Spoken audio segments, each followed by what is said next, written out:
Everybody, and welcome to our final wrap show. Now that was a game of cricket. Terrific stuff from India. How often it is when you get a big final in any sport where it's an anticlimax. Not today. Of course, Sri Lanka posting a very good total, but India chasing it down in style. And the celebrations will be going on for a long, long time. In the studio, Vincent Barnes, Kepler Vessels, Sean Pollock. Boys, welcome again. Vince, let me start with you. Terrific stuff from India. Yeah, fantastic. You know, they've chased down the total. I thought it was an imposing total. No, but it do help but take nothing away from them. They batted superbly.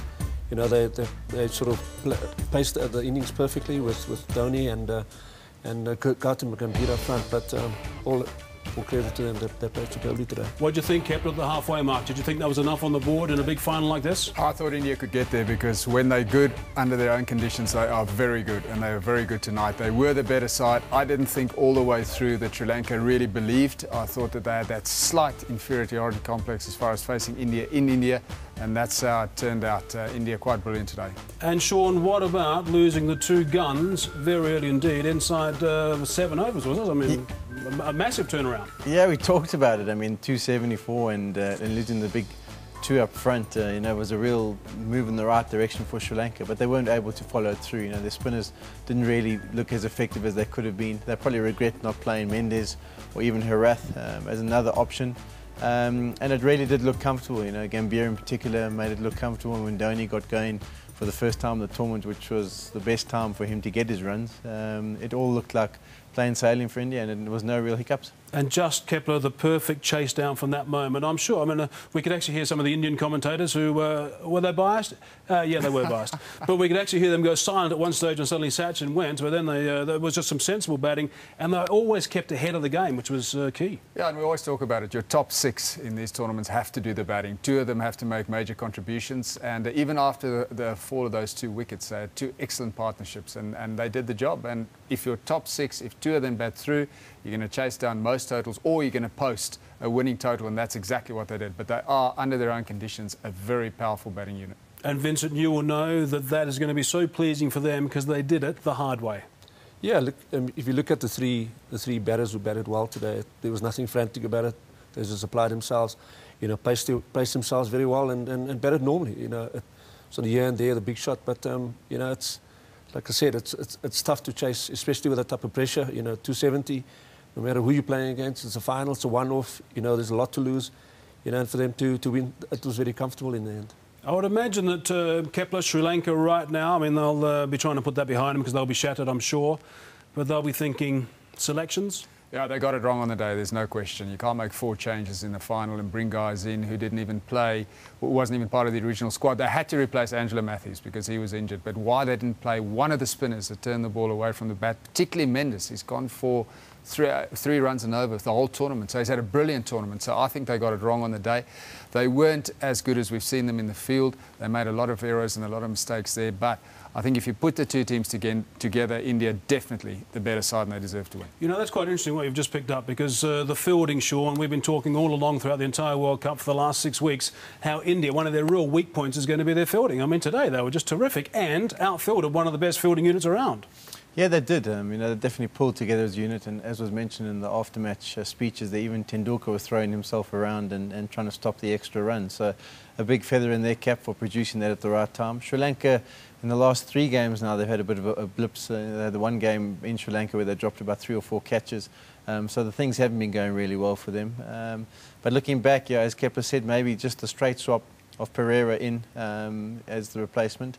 And to keep the spinning options would have been the better way for them to go. Because that strangulation they used so well with spin, Vinny, wasn't effective today. Yeah, look, I think it just looked like Murali was struggling. The injuries obviously has caught up with him. And it's almost a situation where they need an extra backup for him in case he couldn't quite get through. Yeah, it just looked like he just couldn't get through these overs. His action looked, you know, just wasn't the same. He wasn't even getting the same amount of turn that Randeep was getting. So, yeah, look, I think, and as the game wore on, the dew plate effect became a factor, and there was hardly any turn anymore.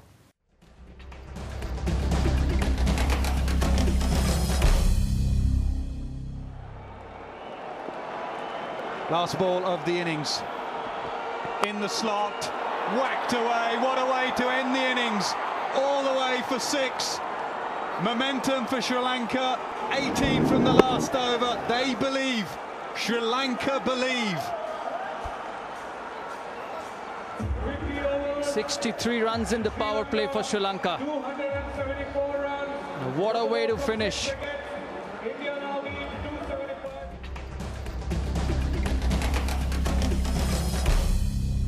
Actually scored some 91 runs in their last 10 overs, and at that stage we thought that was going to be a challenging total. India did it reasonably comfortably. It's now time to turn our attention to some key moments of the World Cup. We've got a familiar face who's been away for a little bit, Pommy Mbangwa. Pommy, welcome. How are you going, Hayes? Good, thank you. Now tell us about your experience in the World Cup. How did you enjoy it? Pretty good, actually. It went on for quite some time, and at the start, as many would have been speaking about, no doubt it would have been about some of the games a bit mundane with the way that teams were sort of going along one-sided and so forth. But it picked up, and it picked up courtesy of that game, England against India. A huge game that was in the context, as it were. And I say in the context because in one of my moments, I say key moments, but it's just my moments with the review system and so forth that changed as we went along.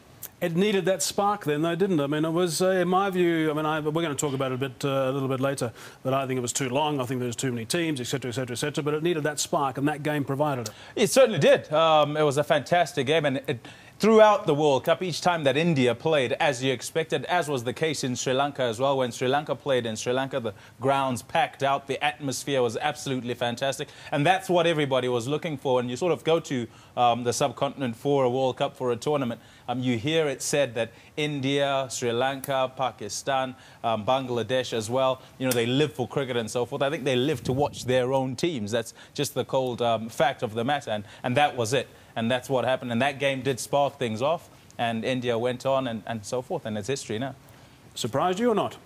The fact that they won in this particular game, it hasn't surprised me from the time that we turned up there. I think before even going to the World Cup, many would have said, and I think all the blokes sitting here would have said, you know what, you don't want to look past the subcontinent sides, because in the subcontinent, it's pretty difficult when you play against India or Sri Lanka or even Bangladesh. And Bangladesh, a far cry, though, as far as Bangladesh are concerned, for them to win the World Cup. So the heavyweights of the subcontinent would have been one of them winning the World Cup. So not a surprise that they win it. And on all the travels that you were doing, and we know it's quite testing travelling around at that time and in that sort of event, which country had the most spirit about it concerning the World Cup?